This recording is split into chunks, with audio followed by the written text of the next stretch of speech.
Hello, this is Fritz-Ay says, and welcome back to Eden's Reach. So, we just got done with the training room and seeing the guns and the other guns, and then our ear got shot off by Benji. I want to hear an apology out of this raccoon's mouth. Let's see if we get it. Come on.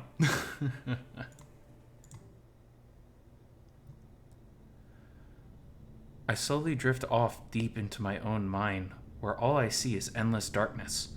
Normally, whenever I have moments like these, I'm rendered completely helpless with the horrid nightmare that creeps in. I can't even form any cognitive thought during those times, as they seem to simply exist as I witness the conjured images that have been laid out before me. This time, however, I manage to think and contemplate coherently despite being fully aware that I'm still sound asleep. Nothing morbid comes to even reveal itself from this void, too. It's oddly tranquil, yet there's still this unsettling feeling that never seems to leave my abstract being. Is this a moment for me to think to myself? I suppose I really haven't had the time to sit down and think about everything that's happened. Alright then, let's do this. After I tell myself those words, the void melts and readjusts itself into the image of the Midnight Sun base's main hall. It's quite fuzzy and muddled, especially in the edges of my vision, though. Huh. It seems like whatever I think of comes to life here.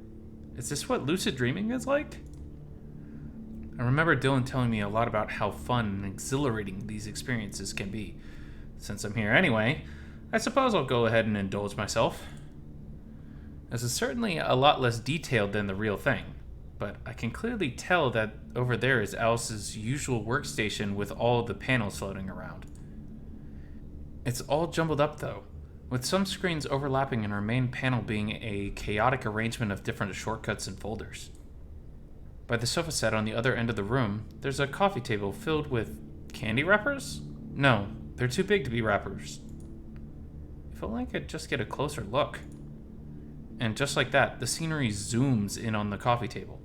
I'm then able to take a closer look at the wrappers. These are milk chocolate cubes? From a famous manufacturer, too. It's a shame I can't eat them for being a canine.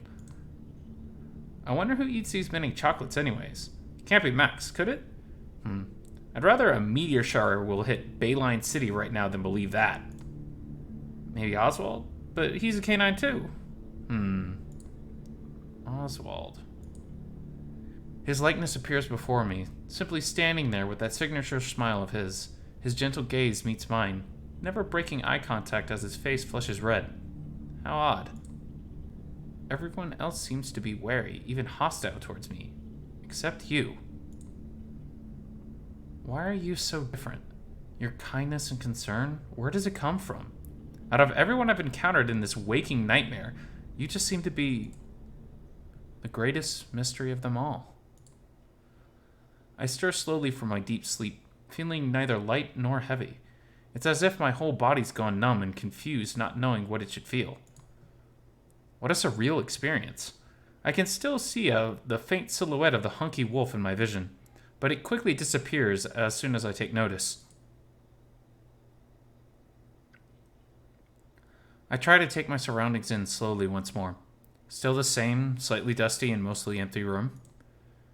I then decide to check the time on my phone once blood starts properly recirculating through my entire body again. It's way later into the afternoon. Wouldn't someone have woken me up by now? I worriedly jump out of bed and rush towards the hallway, my heart steadily sinking, feeling as if I've done something wrong again. The door slides open and I run through at full speed, not even being aware of my surroundings. What meets me on the other side is a tall figure that I bump into, knocking me off balance before I fall flat on my face.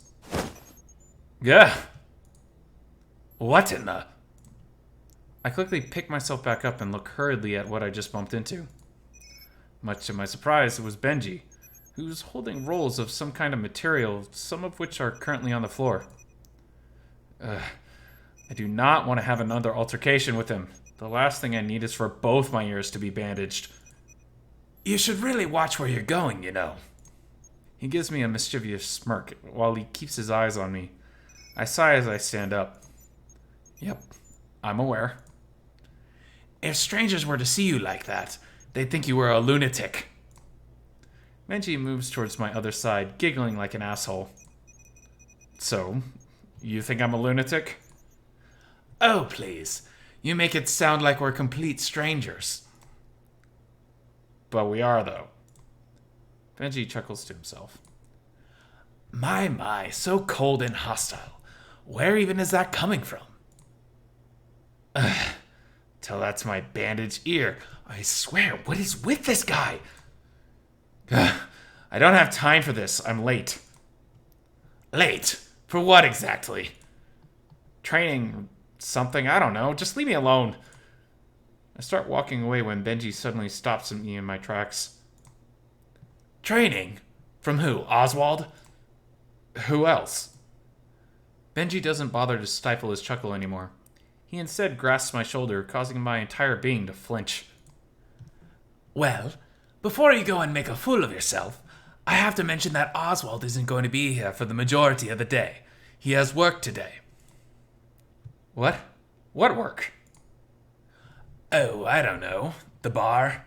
They have alternating workdays.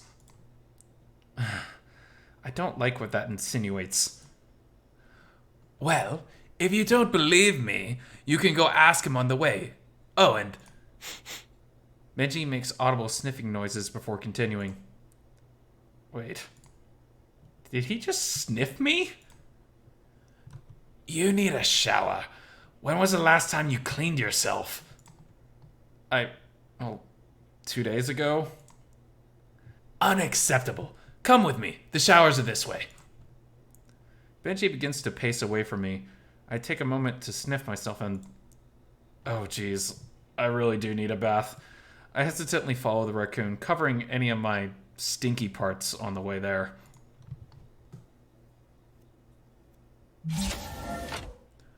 We reach the entrance to the shower shortly. The faint trickling of pouring water echoes across the halls. It seems like some people are already in. Best to be quick about the rinse, then. I don't want to encounter anyone in their birthday suit, after all. You can throw your clothes in the hamper over there.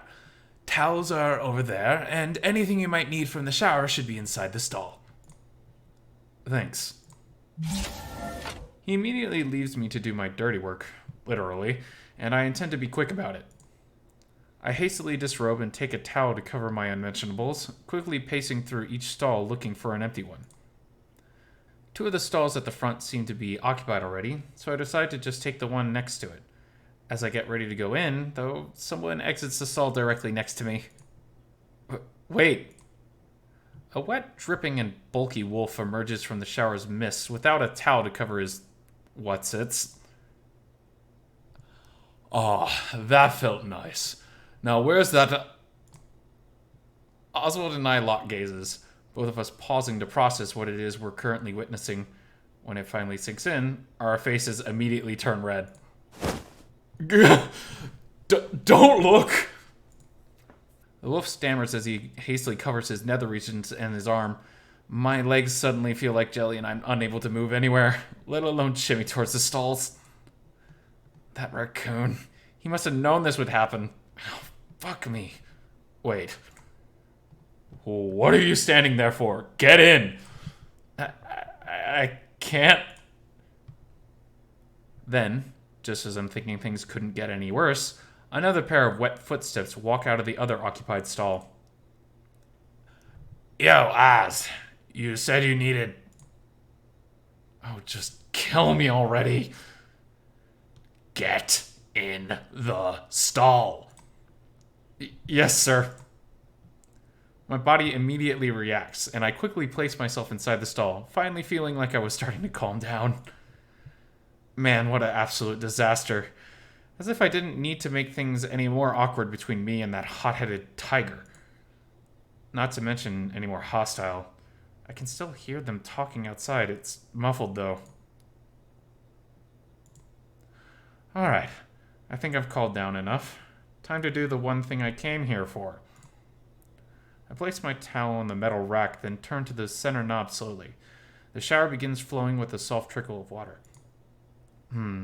This way? I turn the knob right more. The water then becomes hotter and falls harder, with steam beginning to form. Nope. Too hot, too hot. I hurriedly turn the right knob back, then begin turning the left knob. The heat suddenly turns into a chilling flow. Gah! Cold shock. I continue to experiment with the water temperature, wanting to get it just right. After finding the perfect temperature, I proceed to rinse the rest of my body while letting my eyes wander to see where the shampoo is. After finally finding a rather small-sized bottle on the metal rack, I pick it up and check how much of its contents is left. It's already half empty. I guess someone else would tell me that it's also half full, but then again, it's not going to get me any more shampoo. I squeeze the bluish white liquid as hard as I can, squirting it out onto my palm in a satisfying swirl. After pouring out enough for my whole body, I put the bottle back down, turn the water off, then proceed to lather myself. I try to work my way around the bandaged ear when I get there. After everything seems covered, I turn the water back on and rinse myself thoroughly from the tip of my ears to the tip of my toes. Good thing the bandage is hydrophobic, otherwise it would have posed some problems. There we go. After closing the shower, I look for the air dryer button out of instinct. My old apartment had it, and it's always been a big help in drying off my fur instead of with just a towel afterwards. To my disappointment, this stall didn't have any. I sigh in resignation. I miss my old apartment already. Why did this even have to happen? I wrap the towel around my waist, expecting my clothes to be where I left them. Instead, they're nowhere to be seen. Where am I? Psst. Huh? To my surprise, Oswald is here with a towel now wrapped around his waist, hiding all of his manly glory. There seems to be some sort of hollow tattoo on his left arm. I'm surprised he has one, and so big too. I was fully expecting him to be long gone at this point. He doesn't seem to be embarrassed anymore. Instead, he's sporting his usual demeanor. Are you okay? I hope what you saw didn't...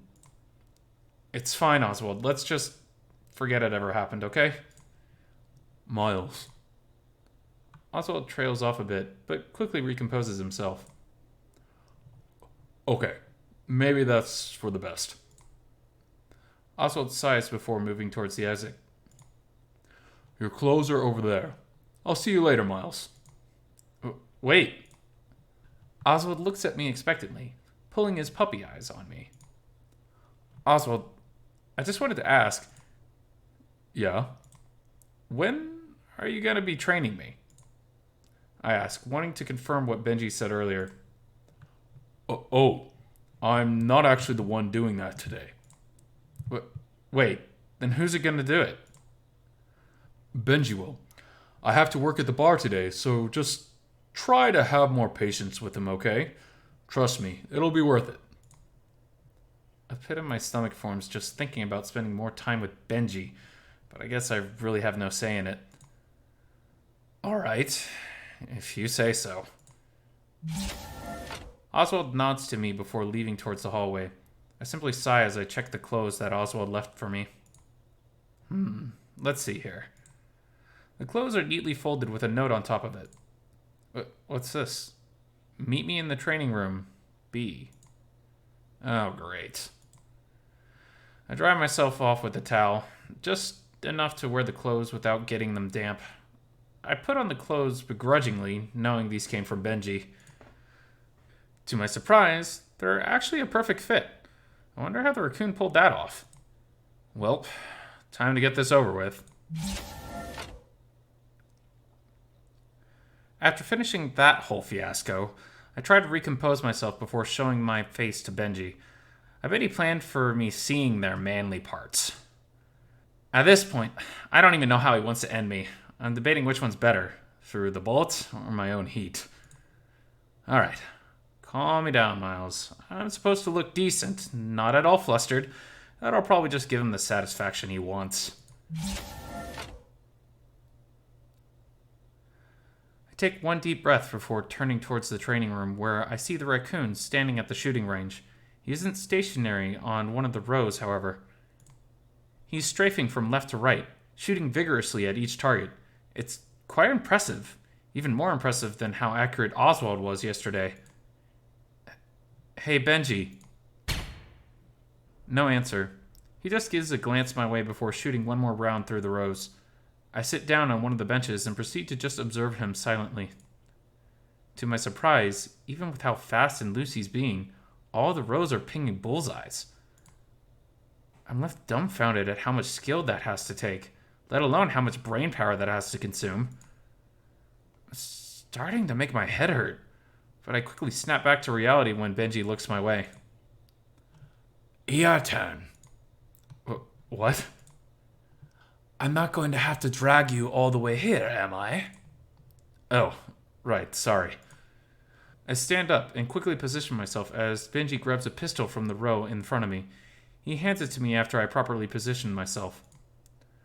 I look at it rather hesitantly. I never thought that I'd ever need to handle firearms in my entire life.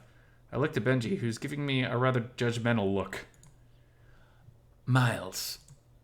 Yes? Have you ever handled a gun before? No. Benji strokes his chin, thinking of something. All right.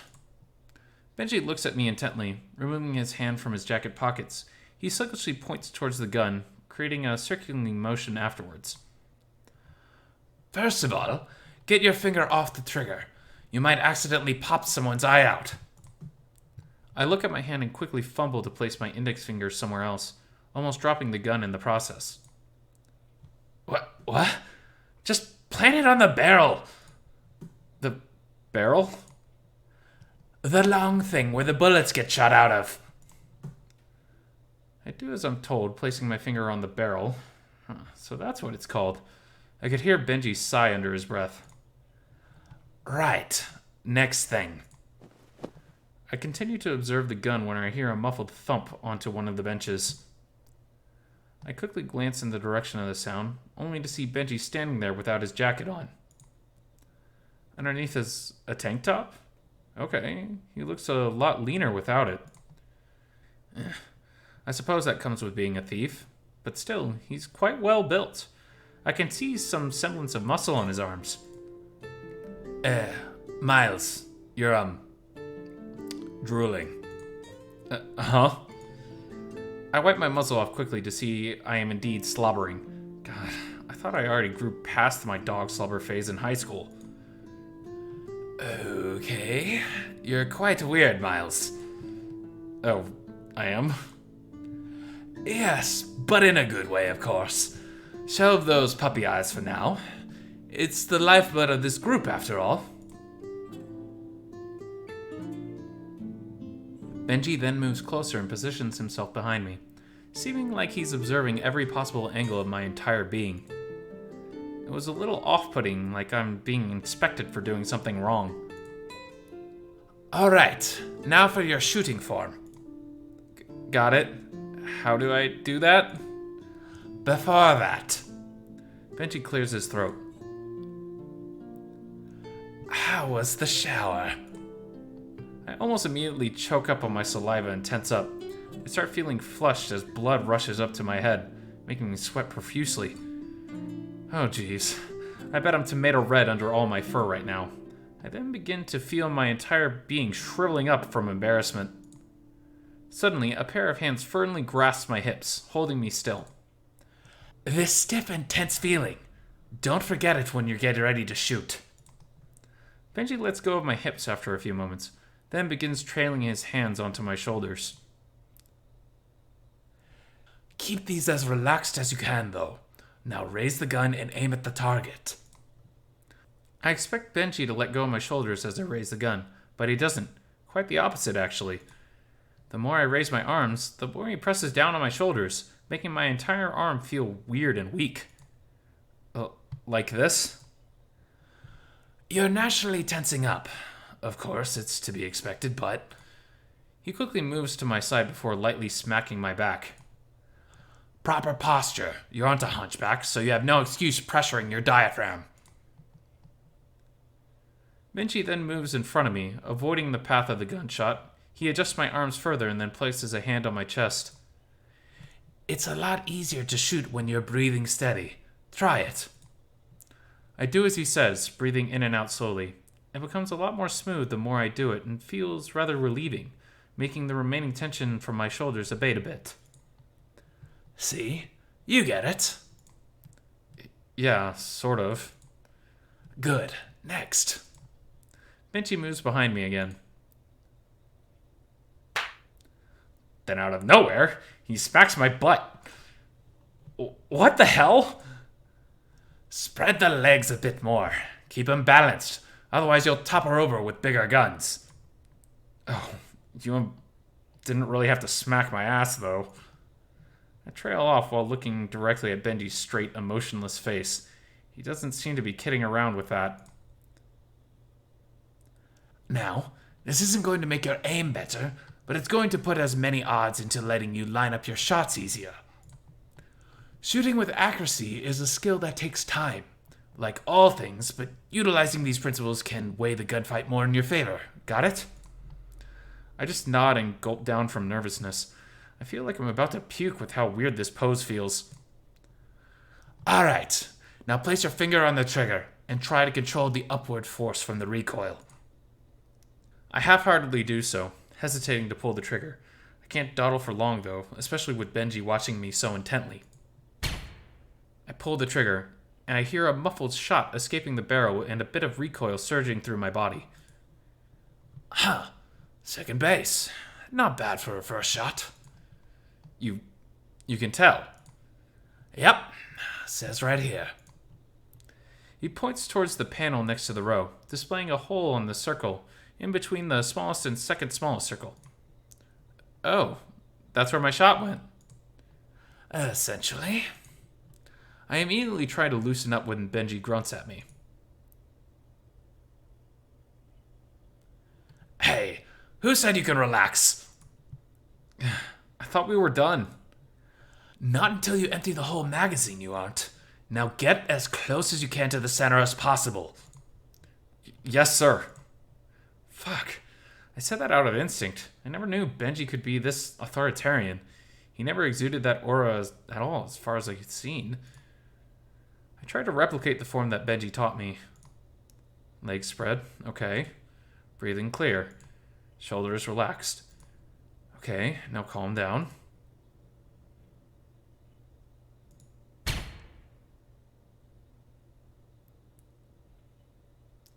I managed to eventually empty the whole magazine, each shot taking me a few minutes to prepare before pulling the trigger, though. I could see in my peripherals that Benji was stifling a chuckle or two as he watched me, covering up with his hand. Alright, that's enough, Miles. Thank God. I almost absentmindedly fling the gun back into its previous position on the table, not even noticing how sweaty I've gotten. So much for that shower half an hour ago. We'll take a break for the rest of the day. We still have a week to go, though, so we'll have the opportunity to work on it some more. Do we have to do this tomorrow? Not like you have any other plans at the moment, no? I groan a bit while sitting down, almost feeling like I might melt onto the bench when I hear footsteps from the entrance. Knock knock. Am I interrupting anything? Oh, Oswald, you gonna open up the shop now? I immediately stand to greet Oswald. Finally, he's not in his birthday suit. Instead, he's wearing the same kind of suit he wore in the bar. He must be done getting ready for work. Not yet, Benji.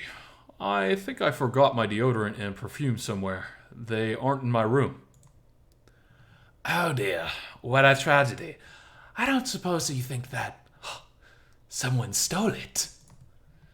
Oh jeez, that raccoon's got thief jokes. Not funny, Benji. I know you wouldn't steal my crap even if your life depended on it. I am a supporter of natural sense, yes? Why would I want what people manufacture? Oswald gives the raccoon a rather disgusted look. I think he got the same idea that I did when Benji said that. Didn't land, huh? It's right next to the boxing ring. Benji looks at Oswald, then at me rather flippantly. I use vanilla extract, thank you very much. Oswald comes back, 2 spray cans in his hand. He seems to have already sprayed them on the way back here. He has a distinct, rather strong smell of men's deodorant. You're no fun, Oz.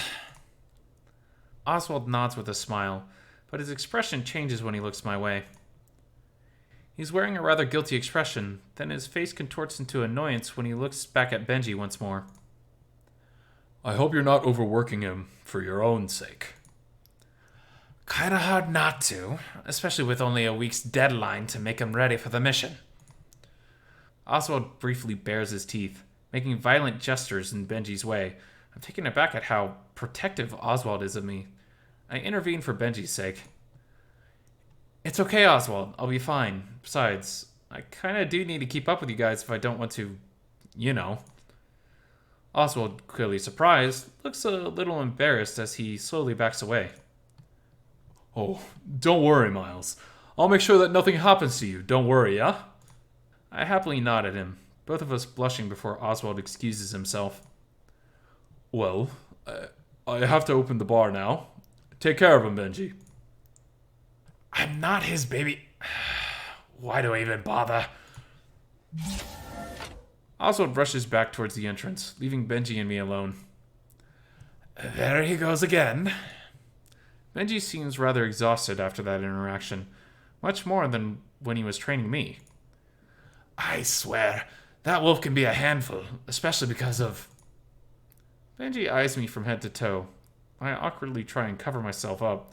With his gaze just being so judging, it's nuts. He might as well be a squirrel instead. Miles? Yeah? If we're going to spend so much time together, I should definitely learn more about you. Me? What's so special about me?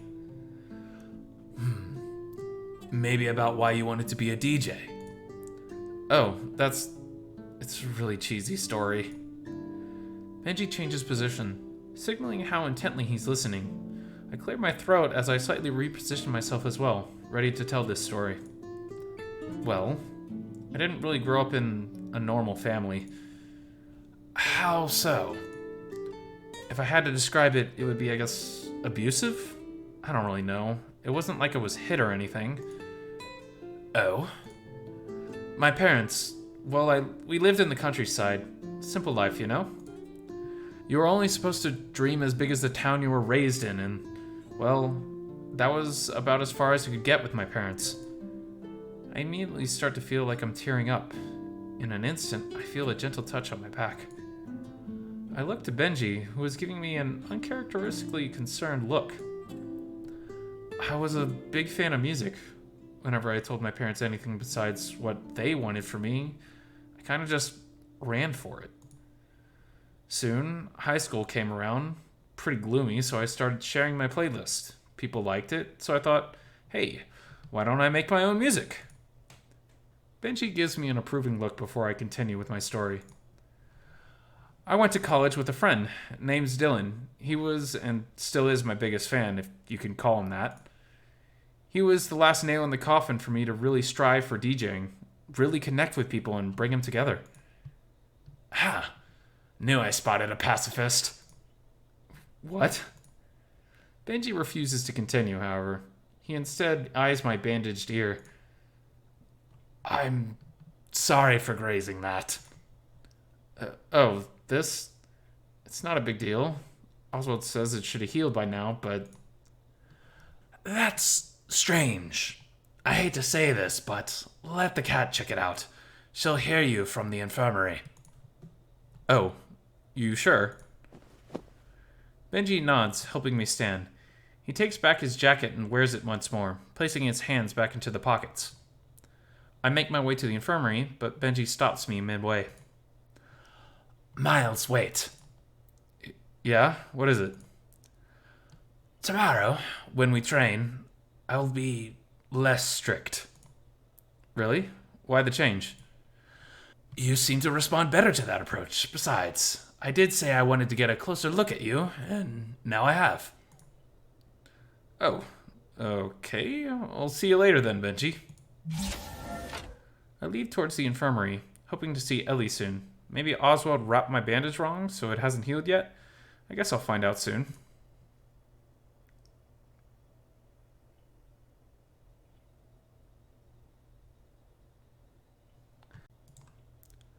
Meanwhile, Miles, you're an only child, yet you remind me of him so much. How can someone who grew up in the dark have such an empathetic heart?